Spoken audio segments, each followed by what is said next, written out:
जय हिंद दोस्तों। कैसे हैं आप लोग।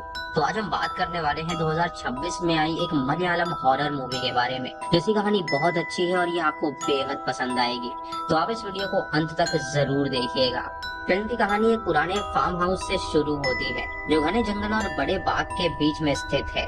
वहाँ पारू नाम की एक लड़की घूम रही होती है, जो कि करीब 14-15 साल की होती है। और इस घर के लिए एक वार्निंग सबको दी गई थी कि घर के ईस्ट साइड वाले जंगल के हिस्से में कभी भी किसी को नहीं जाना है, क्योंकि वो कलिका देवम का इलाका माना जाता है। लेकिन पारू इस बात का ध्यान नहीं देती और वो उसी तरफ चली जाती है। अब वहाँ पर उसे अजीब और डरावने नजारे दिखते हैं और कोई पेड़ से लटका हुआ उसे नजर आता है। कोई अजीब तरीके से कपड़े धो रहा होता है और तभी अचानक कोई अदृश्य शक्ति उसके सामने आ जाती है। वो शक्ति उसके शरीर में घुसकर उसे पोजेस कर लेती है और उसकी आंखें पूरी तरह बदल जाती हैं और वो अजीब तरीके से बिहेव करने लगती है। इसके बाद हमें साई नाम का बंदा दिखाया जाता है, जो अपनी वाइफ और छोटी बेटी के साथ कई सालों बाद अपने गांव आ रहा था। वो शहर में ही सेटल हो चुका है, लेकिन साई चाहता था कि उसकी फैमिली भी उसके रिश्तेदारों और पुराने घर से मिले। अब घर पहुंचने पर सबका स्वागत किया जाता है, लेकिन घर का माहौल बहुत ही अजीब लगता है। एक लड़का जिसका नाम अप्पू होता है, वो सबसे अलग चुपचाप रहता है और साई की वाइफ पूछती है कि पारू कहाँ पर है, क्योंकि हर बार वो ही उसका स्वागत करती थी। तब पता चलता है कि पारू डिप्रेशन में है और मेंटल प्रॉब्लम के लिए ट्रीटमेंट के लिए गई है, पर वो आजकल किसी से ज्यादा बात भी नहीं करती। अब साई की बेटी जब अप्पू से बात करने की कोशिश करती है, तो वो उसे इग्नोर कर देता है। और थोड़ी देर बाद साई की फैमिली पारू से मिलने के लिए जाती है। पारू जो होती है वो एक कोने में अजीब तरीके से बैठी होती है, जिससे छोटी लड़की उसे देखकर बहुत ज्यादा डर जाती है। और घर वाले उन्हें समझाते हैं कि पारू की तबीयत ठीक नहीं है और उसका ट्रीटमेंट चल रहा है। अब साई और उसकी फैमिली को साई का पुराना रूम रहने के लिए दिया जाता है। और रात को साई जब सो रहा होता है, तब उसे सपने में एक औरत नजर आती है, जो कि बार बार उसका नाम लेकर उसे पुकार रही थी। ये देखकर साई घबरा जाता है और उठ जाता है। और अगली सुबह उसकी वाइफ उसे जगाती है और कहती है कि नीचे पारू के लिए एक पूजा की तैयारी चल रही है। लेकिन साई जो था वो एक एथीस्ट था और उसे पूजा पाठ या भूत प्रेत में विश्वास ही नहीं था। वो अपनी बेटी को भी लॉजिकल और साइंटिफिक सोच के साथ बड़ा करना चाहता है। इसी वजह से वो चाहता है कि उसकी बेटी ये सब रिचुअल से दूर ही रहे।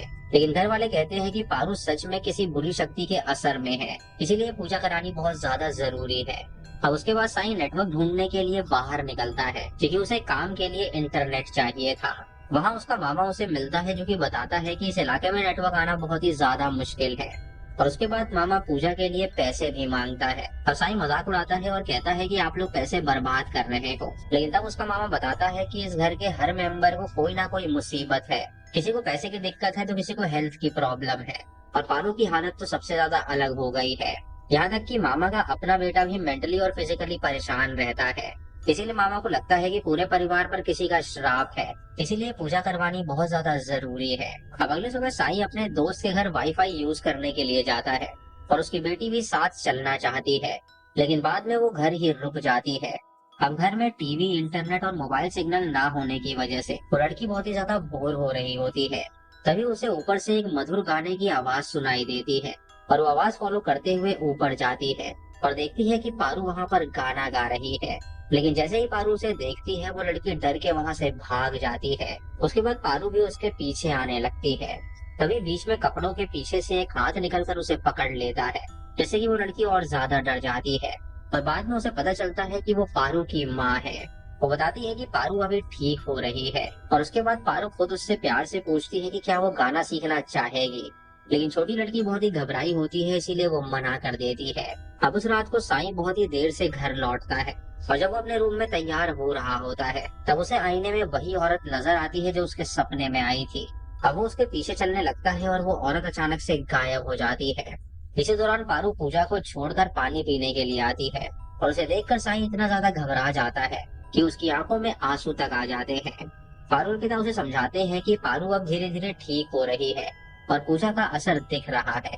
अब अगले दिन साई की वाइफ, बेटी और घर के कुछ लोग मंदिर जाने के लिए निकलते हैं और रास्ते में एक बूढ़ा आदमी उन्हें रोक कर कहता है कि ये कुलिका के आने का समय है और इस वक्त उन्हें बाहर नहीं घूमना चाहिए।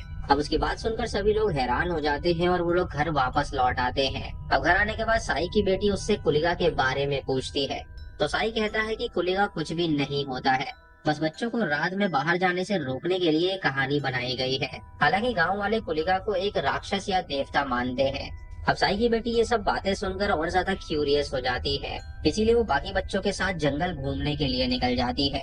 अब अप्पू और दूसरे बच्चे उस गांव में घूमते हैं और आखिरकार उन्हें कुलिका से जुड़ा एक स्थान भी दिख जाता है। तभी अचानक वहां पर एक आदमी बच्चों को डरा देता है। जैसे ही सभी डर जाते हैं, लेकिन साई की बेटी हिम्मत दिखाकर उस आदमी को मारती है। उसके बाद उन्हें पता चलता है कि वो उन्नी नाम का लड़का है जो कि मेडिसिन की पढ़ाई कर रहा है और अब उसकी छुट्टियां हैं, इसीलिए वो गांव घूमने आया हुआ है। उसके बाद बच्चे उसे कुलिका की कहानी सुनाने के लिए बोलते हैं और सब तालाब के पास बैठ जाते हैं और उसके बाद उन्नी उन्हें एक पुरानी कहानी सुनाता है। वो बताता है कि मार्कंडेयन नाम का एक लड़का था जिसके जीवन की अवधि सिर्फ 16 साल की थी और जब यमराज उसकी जान लेने आए तब मार्कंडेय शिवलिंग से चिपक गया और भगवान शिव से रक्षा की प्रार्थना करने लगा। जब यमराज ने उसे खींचने की कोशिश करी तो इसी दौरान शिवलिंग को भी नुकसान पहुंच गया और इससे शिव बहुत ही ज्यादा क्रोधित हो गए और उन्होंने यमराज को दंड दे दिया। लेकिन उस दंड की वजह से यमराज के बिना दुनिया में कोई भी मर ही नहीं रहा था और सबकी जनसंख्या बढ़ती जा रही थी। उसके बाद शिव ने यमराज की सजा खत्म होने तक जीवन और मृत्यु का काम कुलिका को दे दिया और इसी वजह से कुलिका एक शक्तिशाली देवता माना जाता है। अभी बात सुन के बच्चे उससे पूछते हैं कि उन्हीं के पिता जो कि हर साल फेस्टिवल में कुलिका का रूप धारण करते हैं, क्या वो खतरनाक आदमी है। उन्हीं उन्हें समझाता है कि ऐसा नहीं है। जब वो कुलिका का रूप लेते हैं तब लोग मानते हैं कि कुलिका की आत्मा उनके शरीर में आ गई है और वो एक एक करके सबको आशीर्वाद देते हैं। इसीलिए कुलिका को बुरा नहीं बल्कि एक पवित्र देवता माना जाता है। अब बच्चे ये कहानी सुनकर और ज्यादा क्यूरियस हो रहे होते हैं, इसीलिए वो इसके बारे में और ज्यादा जानने के लिए उन्नी के रूम में इकट्ठा हो जाते हैं। अब उन्नी उन बच्चों को कुलिका की कहानी सुना ही रहा होता है कि साई अपनी बेटी को ढूंढते हुए वहां पर आ जाता है। अब बच्चे बताते हैं कि उन्नी ने कुलिका को अपनी आंखों से देखा है और फिर उन्नी अपने बचपन का एक एक्सपीरियंस शेयर करता है। जब वो लगभग 5 साल का था तब एक रात वो अपनी माँ के साथ सो रहा था और अचानक उसे कुछ आवाज सुनाई दी तो उसकी आंखें खुल गई। उसे जब घर के ईस्ट साइड की तरफ देखा जो कि कुलिका का इलाका माना जाता है, तब उसे एक जलती हुई आग के गोले जैसी चीज हवा में क्रॉस करते हुए दिखी। अब गांव वालों के मुताबिक वो कुलिका देवता था और जो भी उसके रास्ते में आता है उसकी मौत निश्चित मानी जाती है। जब साई ये कहानी सुनता है तो उसे बहुत ज्यादा गुस्सा आ जाता है और वो उन्नी को डांट देता है और कहता है कि मेरी बेटी को भूत देवता और अंधविश्वास की कहानियां सुनाना बंद करो। फिर वो अपनी बेटी को साथ चलने के लिए कहता है, लेकिन वो लड़की उसे मना कर देती है। वो कहती है कि उसके सारे कजन्स यहीं पर रुके हुए हैं, इसीलिए वो भी यहीं पर सोएगी।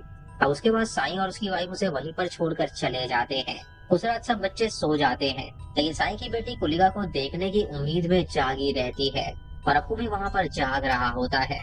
तभी खिड़की के बाहर एक फायरबॉल जैसी रोशनी तेज रफ्तार से गुजरती है और लड़की उसे देखकर बहुत एक्साइटेड हो जाती है और सोचती है कि उसने सच में कुलिका को देख लिया है। अब अगली सुबह वो सबको बताती है कि उसने कुलिका को देखा था और जब बाकी बच्चे सुनते हैं तो वो डर के भाग जाते हैं, लेकिन उन्हें समझ जाता है कि वो थोड़ा सच और थोड़ा झूठ मिलाकर कहानी सुना रही है। उसी कहानी में कुछ सच्चाई और झूठ भी होता है, इसीलिए वो सारी बातें एक्सेप्ट कर लेती है। किसी भी जंगल की तरफ से उन्हें कुछ आवाज सुनाई देती है और उसके बाद वो दोनों उस तरफ दौड़ पड़ते हैं। तभी साई भी अपने दोस्त के घर काम के लिए निकल रहा होता है और बेटी उसे फायरबॉल वाली बात बताती है, लेकिन साई उसे लॉजिकल एक्सप्लेनेशन देने लगता है। उसका कहना होता है कि जंगल में सूखे पत्ते और ऑर्गेनिक चीजें मिथेन गैस बनाती हैं, जो कभी कभी फायरबॉल जैसी दिख सकती हैं और उसके हिसाब से कुलिका जैसी कोई भी चीज यहाँ पर नहीं रहती। ये सब बच्चों को बाहर जाने से रोकने के लिए गाँव वालों ने एक कहानी बनाई है। अब कुछ दिन बाद उन्नी नोटिस करता है कि पारू हमेशा घर में ही उदास अकेली बैठी रहती है, जबकि बाकी बच्चे खेलते रहते हैं। और डिसाइड करता है कि पारू को भी सबके साथ बाहर ले जाना चाहिए और वो सब बच्चों को जंगल के अंदर एक पुराने तालाब के पास ले जाता है, जहाँ आमतौर पर गांव वाले नहीं आते जाते थे। जब बच्चे पूछते हैं कि आखिर लोग उस जगह से डरते क्यों हैं, तब उन्नी उन्हें एक और पुरानी कहानी बताता है। वो कहता है कि कई साल पहले एक माँ और उसकी छोटी बच्ची यहाँ पर नहाने आई थी और वापस आते वक्त वो बच्ची अचानक से गायब हो गई थी। जब गाँव वालों ने उस बच्ची को ढूंढा तो वो बच्ची कहीं पर भी नहीं मिली, लेकिन इसी तालाब में उसकी लाश उन्हें तैरती हुई मिली थी। तब से ही लोगों का मानना है कि उसे एक औरत की आत्मा ने मारा है, जो कि गांव के उस एरिया में फांसी लगाकर मारी गई थी। लेकिन उन्नीस साथ में ये भी कहता है कि हो सकता है कि बच्ची सिर्फ गलती से पानी में डूब गई हो, मतलब वो खुद भी पूरी तरह भूत वाली थ्योरी पर भरोसा नहीं करता था। उसके बाद जब सब बच्चे आगे बढ़ रहे होते हैं तब पारू अचानक सबसे अलग खड़ी नजर आती है। उसका शरीर झुका होता है और वो बहुत ही अजीब लग रही होती है। उन्नी उससे पूछता है कि उसे क्या हुआ, लेकिन पारू उसे कोई भी जवाब नहीं देती। और अचानक से उसकी गर्दन पकड़ के उसे हवा में उठा देती है। उसकी आवाज भी बदल जाती है और वो चिल्लाकर कहती है कि उस औरत ने यहाँ पर आत्महत्या नहीं करी थी, बल्कि कुछ लोगों ने मिलकर उसका मर्डर किया था और उसके बाद उसे आत्महत्या का रूप दे दिया था। वो बार बार पूछती है कि क्या तुम्हें सच पता है, और ये देखकर सभी बच्चे डर जाते हैं और जंगल में अलग अलग दिशाओं में भागने लगते हैं। अब अप्पू किसी तरह घर पहुंचता है और सबको इस बारे में बताता है, और घर वाले तुरंत जंगल में जाकर बच्चों को ढूंढने लगते हैं। अब सारे बच्चे मिल जाते हैं और पारू बेहोशी की हालत में जमीन पर पड़ी होती है, और उन्हें बताता है कि पारू ने उसका गला दबाकर उसे तालाब में धक्का दे दिया था, लेकिन उसे तैरना आता था इसीलिए वो बच गया। अब घर लौटने पर पारू के पिता बहुत ही ज्यादा दुखी हो जाते हैं, और वो कहते हैं कि जब से उन्होंने घर की जिम्मेदारी संभाली है, तब से ही इस घर में मुसीबतें आए जा रही हैं। उनकी बेटी की हालत भी खराब हो रही है और पैसे की दिक्कत भी हो गई है, और पूरा परिवार एक तरह से टूट रहा है। तभी पारू की माँ रोते हुए कहती है कि अपनी बेटी को इस हालत में देखना बहुत ही दर्दनाक है। उसके बाद उन्हें इंसिस्ट करता है कि पारू को डॉक्टर के पास ले जाना चाहिए, क्योंकि उसके हिसाब से उसे मेंटल इलनेस है। लेकिन पारू के पिता का भरोसा मेडिकल पे नहीं होता, बल्कि उनका भरोसा एक्सोर्सिज्म और पूजा पर होता है। अब उसके बाद सभी लोग मिलकर पैसे जमा करते हैं, और उसके बाद एक तांत्रिक पुजारी को वहाँ पर बुलाते हैं। अब पुजारी घर में आकर विधि विधान से पूजा शुरू कर देता है, और मंत्र हवन और अलग अलग क्रियाओं के बीच ऐसा लगता है कि पारू के शरीर में जो मौजूद आत्मा है वो बाहर निकलने की कोशिश कर रही है। तभी अचानक वहाँ की बिजली चली जाती है और दिए भी बुझ जाते हैं और पूरा घर अंधेरे में डूब जाता है। उसके बाद वो लोग मोबाइल का टॉर्च जलाते हैं, लेकिन तब तक पारू वहाँ से गायब हो चुकी थी। अब सभी लोग पारू को घर में ढूंढने लगते हैं, लेकिन तभी पारू साईं के सामने आ जाती है और उससे एक औरत की तरह बात करने लगती है। वो साईं पर इल्जाम लगाती है कि जब उसकी माँ कुएं में गिरकर मरी थी तब उसने कुछ भी नहीं किया था। वो कहती है कि अपनी माँ की मौत का जिम्मेदार खुद साईं ही है। अब साईं जब ये बात सुनता है तो वो पूरी तरह हिल जाता है, क्योंकि उसका पुराना ट्रॉमा ट्रिगर हो जाता है। तब पुजारी आकर मंत्र पढ़ता है और पारू के बाल पकड़ लेता है और किसी तरह उस आत्मा को एक मिट्टी के मटके में बंद कर देता है। उसका कहना होता है कि अब इस मटके को पानी में विसर्जित करना होगा, लेकिन मटका ले जाने के लिए कोई तैयार नहीं होता, क्योंकि उसके अंदर आत्मा होती है और उससे सब लोग डर रहे थे। लेकिन साईं आगे आता है और वो बिना डरे मटका खुद उठा लेता है, और उसकी बेटी भी साथ चलने की जिद करती है, पर इस बार साईं उसे मना नहीं करता। उसका मानना था कि ये सब अंधविश्वास है, और वो अपनी बेटी को भी इस बारे में विश्वास दिलाना चाहता था। अब सभी लोग मिलकर वो मटका लेकर एक झील की तरफ निकल पड़ते हैं, और रास्ते में एक गाड़ी अचानक से खराब हो जाती है। जब सब लोग मिलकर उसे धक्का दे रहे होते हैं, तब साईं मटका अपनी बेटी को पकड़ा देता है, और धक्का लगने की वजह से लड़की नीचे गिर जाती है और मटका गाड़ी से टकरा कर टूट जाता है। उसके अंदर एक छेद हो जाता है और ऐसा लगता है कि वो शक्ति बाहर निकलने की कोशिश कर रही है। अब वो लड़की डरती नहीं है और वो अपनी उंगली से उस छेद को बंद कर देती है। अब उसके बाद जब वो लोग झील के पास पहुंचते हैं तो पुजारी सबको पीठ घुमाकर खड़े रहने के लिए कहता है। वो कहता है कि चाहे कोई भी आवाज आए कोई पीछे मुड़कर नहीं देखेगा। अब साईं अपनी बेटी को समझाता है कि ये सब लोगों की आस्था का हिस्सा है और यहाँ पर कुछ भी खास नहीं होने वाला। उसके बाद वो पूजा खत्म हो जाती है और पुजारी कहता है कि इतने सालों से इस घर को परेशान करने वाली एक जवान लड़की की आत्मा थी, लेकिन वो आत्मा बहुत ही शक्तिशाली है जो कि इतनी आसानी से शांत नहीं हो सकती, इसीलिए उसे कुछ डाउट हो रहा है। उसे लगता है कि इस प्रोसेस में कहीं ना कहीं कोई गलती हुई है। अब सभी लोग जब घर पहुंचते हैं तो उन्हें एक बहुत ही बड़ा झटका मिलता है। वो देखते हैं कि पारू फिर से अजीब तरीके से बिहेव कर रही है और घर वाले समझ जाते हैं कि उनके जाने के थोड़ी देर बाद ही वही आत्मा पारू के शरीर में लौट आई है।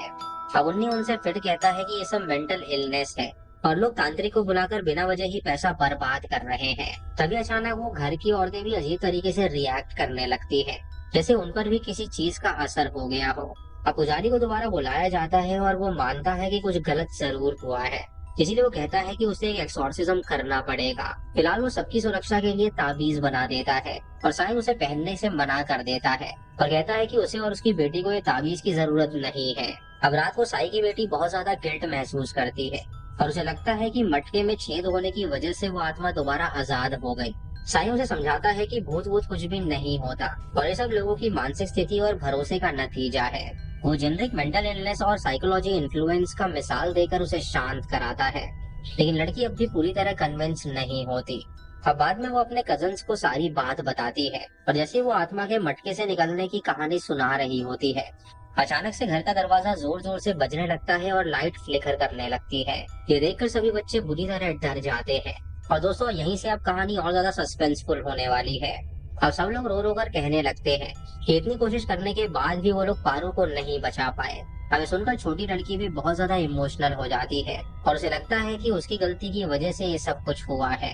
वो रोते हुए कहती है कि उसे वो संभाल कर नहीं रख पाई, इसी वजह से उसमें छेद हो गया था, इसी वजह से वो भूत वापस आ गया और पारू के शरीर में घुस गया है। वो बार बार खुद को ही इसका दोष देती है। तभी उन्नी उसे समझाता है कि इसमें उसकी कोई भी गलती नहीं है। अगर भूत सच में वापस आया है तो वो कहीं ना कहीं यही होगा और वो लोग उसे पकड़ने की कोशिश करेंगे। अब उस रात उन्नी के रूम में सभी बच्चे साथ में सो रहे होते हैं और रात को उन्नी को कुछ महसूस होता है और उसके चेहरे पर पानी टपक रहा होता है। तो आंखें खोलकर देखता है तो एक छोटी सी लड़की पूरी तरह भीगी हुई उसके पास खड़ी होती है और उसके शरीर से टपकने वाला पानी उसके चेहरे पर गिर रहा था। ये देखकर उन्नी बुरी तरह डर जाता है और वो जोर जोर से चिल्लाने लगता है। अब उसकी चीख सुनकर सभी लोग उठ जाते हैं। साई की बेटी और उसका फादर भी वहीं पास में होते हैं और जब वो उन्नी से पूछते हैं कि उसे क्या हुआ तो वो उन्हें सारी बात बताता है। वो कहता है कि जिस दिन पारू ने उसे पानी में फेंका था तब उसने एक छोटी लड़की के भूत को वहां पर देखा था और आज फिर से वही लड़की उसे नजर आई है। वो देखता है कि उसका बेड भी पूरा गीला हो चुका है और बच्चे मजाक उड़ाते हैं कि कहीं नींद में उसने सूसू तो नहीं कर दिया, लेकिन उन्नी उन्हें जोर देकर कहता है कि ऐसा बिल्कुल नहीं है, बल्कि जो भूत उसके पास बैठी थी ये उसका ही पानी है। तब उसकी ये बात सुनकर उस पर कोई भी विश्वास नहीं करता और सभी लोग उसका मजाक उड़ाने लगते हैं। अब अगली सुबह सभी बच्चे भूत वाली बातें कर रहे होते हैं और इसी बीच उन्नी अपनी गर्लफ्रेंड से फोन पर बात करके लौट रहा होता है। तभी मामा का बेटा जो कि मेंटली अनस्टेबल है वो अजीब तरीके से चलते हुए आता है और जब सब उससे पूछते हैं कि वो ऐसे क्यों चल रहा है तो वो कहता है कि खेत में लगा हुआ स्केयर क्रो भी ऐसे ही चलता है। अब सभी लोग उस डॉल को देखते हैं और नोटिस करते हैं कि उसका मुंह किसी और डायरेक्शन में घूमा हुआ है और सब लोगों को लगता है कि आखिर ये कैसे मुमकिन है। अब डर की वजह से उसके पास कोई भी नहीं जाता, इसीलिए वो लोग उन्नी को भेजने का प्लान बनाते हैं। पहले उन्नी उनकी बात सुनकर मना करता है, लेकिन बच्चे उसकी गर्लफ्रेंड वाली बात घर में बता देने की धमकी देते हैं और डर के मारे उन्नी को मजबूरन उस स्केयरक्रो के पास जाना पड़ता है। अब पास पहुंचते ही वो मजाक करने के लिए चिल्लाने लगता है कि वो स्केयरक्रो उसका हाथ पकड़ के खींच रहा है और डर के मारे सभी बच्चे वहाँ से भाग जाते हैं। लेकिन जब उन्नी ध्यान से देखता है तो सच में वो स्केयरक्रो अलग ही डायरेक्शन में घूमा हुआ था। अभी देखकर उसे डाउट होने लगता है और वो सेल्फी लेने के लिए फोन का कैमरा ऑन करता है और तभी अचानक वो स्केयरक्रो कैमरा की तरफ मुड़ के पोज देने लगता है और ये देखकर उन्नी सच में डर जाता है और वहाँ से भाग निकलता है। जब वो सभी बच्चों को ये बात बता रहा होता है तब घर के बीच में रखा हुआ स्ट्रक्चर के पास कोई भारी चीज गिरने की आवाज आती है और सब लोग डर के वहाँ पर भाग कर जाते हैं। लेकिन साई की बेटी वहाँ अंदर ही फंस जाती है और दरवाजा अपने आप लॉक हो जाता है। अब उसके अंदर वही स्केयरक्रो घुस चुका होता है और लड़की का पैर पकड़कर वो जोर जोर से खींचने लगता है। अब सब लोग दरवाजा खोलने की कोशिश करते हैं लेकिन दरवाजा नहीं खुलता और तभी उन्नी एक खास जड़ी बूटी निकालता है जो कि बुरी शक्तियों को रोकने के लिए होती है और जैसे ही वो उस जड़ी बूटी को दरवाजे के ऊपर रखता है तभी दरवाजा खुल जाता है और वो अंदर घुसकर लड़की को बचा लेता है। अब इसी हंगामे में मामा का बेटा भागते वक्त सीढ़ियों से नीचे गिर जाता है और उसके सर में चोट लग जाती है, इसीलिए उसे तुरंत हॉस्पिटल ले जाया जाता है। अब कुछ देर बाद साई घर लौटकर पूछता है कि आखिर यहाँ पर क्या हुआ था तो उसकी बेटी उसे पूरी कहानी सुनाती है कि दरअसल उस स्केयरक्रो में भूत आ गया था और वो उन्हें मारने की कोशिश कर रहा था। अब ये बात सुनकर वो उन्नी को बुरी तरह डांटता है और कहता है कि उसने पहले ही मना किया था कि उसकी बेटी को भूत प्रेत की कहानियां वो ना सुनाए। जब उन्नी कहता है कि ये कहानी नहीं बल्कि सच्चाई है तो साई ये सुन के बहुत ही ज्यादा गुस्सा हो जाता है और कहता है कि तुम एक फ्यूचर डॉक्टर हो जो कि अभी मेडिकल की पढ़ाई कर रहे हो और फिर भी तुम ऐसी अंधविश्वासी बातें कैसे कर सकते हो। अब उसके बाद साई अपनी वाइफ से बात करता है और अपने बचपन का दर्द बताता है। वो कहता है कि बचपन से ही लोग उसे भूत प्रेत की बातें सुना सुना कर डराते रहे और इसी वजह से वो बहुत ही डरपोक बन गया था। फिर वो अपनी माँ की मौत का फ्लैशबैक याद करता है क्योंकि एक दिन जब उसकी माँ कुएं से पानी निकाल रही थी तब अचानक से उन्हें चक्कर आ गया और वो कुएं में ही गिर गई। इससे साई इतना ज्यादा शॉक हो गया था कि वो कुछ समय तक आवाज भी नहीं निकाल पाया और जब लोग वहाँ पर आए तो उसे बचाने की कोशिश करी गई लेकिन तब देर हो चुकी थी और उसकी माँ मर चुकी थी। इसी वजह से वो खुद को ही अपनी माँ की मौत का जिम्मेदार मानता है। अब साई जो था वो घर छोड़कर जाना चाहता है लेकिन मामा उसे समझाता है कि पहले उसने पारू की बीमारी को सीरियसली नहीं लिया, लेकिन अब जब उसके बेटे को चोट लगी है तब उसे एहसास हुआ है कि यहाँ पर सच में कुछ अलौकिक हो रहा है। वो कहता है कि इसीलिए हमें बड़े पूजा पाठ कराने की जरूरत है और गुलिका की पूजा ही सबसे बेस्ट रहेगी। अब साई ये बात सुनकर रुकने के लिए मान जाता है। अब अगले दिन बहुत ही बड़ी पूजा करवाई जाती है याकुलिया के रूप में एक व्यक्ति आता है और उसमें देवता का आवेश आ जाता है। उसके बाद वो एक एक करके सबको आशीर्वाद देता है। तो साई की बेटी जब उसे देखती है तो वो डर जाती है और जंगल की तरफ भाग निकलती है। याकुलिया ये देखकर उसके पीछे जाता है और उसे प्यार से समझाता है कि वो कोई भूत नहीं है बल्कि वो एक देवता है और वो बच्चों से बहुत ज्यादा प्यार करता है। उसके बाद वो लड़की से पूछता है कि उसे सबसे ज्यादा किस चीज से डर लगता है। तो लड़की उसे अपनी बात बताती है। अब कुलिका उसके कान में कुछ सीक्रेट्स बताता है और कहता है कि इस बारे में किसी को मत बताना। अब अगले दिन दोपहर में सब लोग खाना खाकर सो रहे होते हैं और सिर्फ छोटी लड़की ही जाग रही होती है। अब घूमते घूमते वो तालाब के पास पहुंचती है और वो देखती है कि वो स्केयर क्रो वहीं पर बैठा हुआ है। लेकिन इस बार वो नहीं डरती और उसके हाथ में एक रस्सी होती है और वो उस रस्सी को उसे दिखाकर उसके साथ खेलने लगती है। तभी अचानक वो स्केयर क्रो सच में जिंदा होकर उसका पीछा करने लगता है और वो लड़की भागकर उसी डायरेक्शन में जाती है जहाँ पर कुलिगा ने उसे आने के लिए कहा था। अब पारू भी वहाँ पर मौजूद होती है जो कि उसे बचाने की कोशिश करती है, लेकिन वो स्केयर क्रो उस पर अटैक करने के लिए आता है। तभी दूर से उसे गुलिका के आने की आवाज सुनाई देती है और एक जलती हुई आग के गोले से एक शक्ति तेज रफ्तार से आती है और उस भूतग्रस्त स्केयर क्रो को जोर से टक्कर मारकर उसे दूर फेंक देती है। अब इस तरह से वो छोटी लड़की की जान बच जाती है और जब सब लोग वहां पर पहुंचते हैं तो लड़की बेहोश पड़ी होती है। उन्नी अपने ट्रेडिशनल मेडिकल नॉलेज से उसे होश में लाता है और होश में आने के बाद लड़की बताती है कि उस देवता ने उसे कान में बताया था कि वो उसकी मदद करेगा और उसने प्लान किया था कि कैसे उस स्केयर क्रो से वो आत्मा को निकालेगा। अब ये सब सुनकर ज्यादा लोग विश्वास नहीं करते, लेकिन उन्नी और उसके कजन्स उसकी बात मान लेते हैं। अब इसके बाद साईं अपने परिवार के साथ घर लौटने का फैसला करता है और पारू भी अब धीरे धीरे ठीक हो रही होती है। इधर पूरे सफर के दौरान साईं अजीब तरीके से चुप रहता है और धीरे धीरे सब नोटिस करते हैं कि उसकी आंखों में कुछ अलग ही बदलाव आ गया है, जैसे कि उस पर किसी की आत्मा का असर आ गया हो।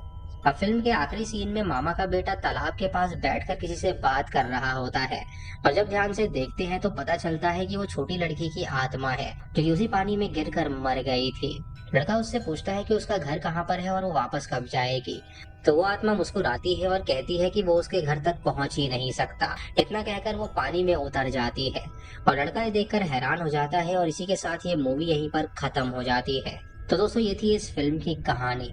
यानी कि देवता ने एक आत्मा को तो हटा दिया, लेकिन उस जंगल में और भी कई आत्माएं भटक रही हैं और साई भी किसी न किसी चीज से पोजेस्ड हो चुका है। तो दोस्तों ये थी इस फिल्म की कहानी। आपको ये कहानी कैसी लगी हमें कमेंट सेक्शन में जरूर बताइएगा। अगर चैनल पे नए हैं तो इसे सब्सक्राइब करें और बेल आइकॉन दबाएं नोटिफिकेशंस के लिए। और दोस्तों वीडियो को लाइक और शेयर करना बिल्कुल मत भूलिएगा। तो मैं मिलता हूँ आपको अगली वीडियो में, तब तक के लिए जय हिंद।